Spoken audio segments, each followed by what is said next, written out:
Gusto ko sana masolusyonan yung problema dito sa Mandaluyong. Yung una, yung traffic. Pangalawa, yung parking. Sa basura, yan. Mga pumunta ka sa isang barangay, nakita mo yung mga basura nakakalat sa kalsada. Sa kalusugan yan, di ba? Tsaka yung mga batang nasa lansangan, kakalat-kalat. Walang damit, takbuhan sa kalye.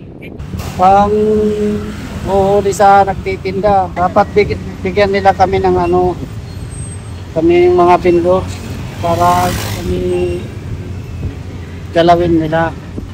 Kawawa naman kami mga vendor. Ay naman namin yung pagtitinda namin. Hanap buhay namin pa. Hindi kami nila yung pagtinda namin, hindi na kami gagalawin ilaw. Yan lang po, niniling namin yung pagtinda namin, hindi kami nila pag-ano. Siyempre yung corruption, yung dynasty, sila lang ang mahamot ng pwesto.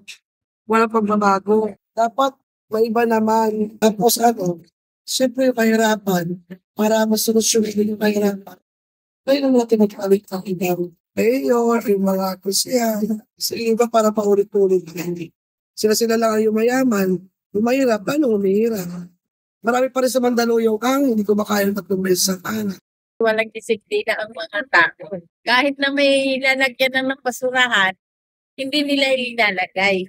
Kasi inisip nila, may street sweeper naman. Disiplina. Kahit sabihin mo may mga pinag-aralan, di pa rin nila dinadpan ang pinag-aralan nila. Dahil nga sa pera nila, binabayaran ng street sweeper. Ayun, madagdagan yung puhunan ko kasi maliit ang paninda ko dyan. Mga batang pataway. Mga batang kulit anong oras na rin ako umuwi. Mga 11 na rin, 12.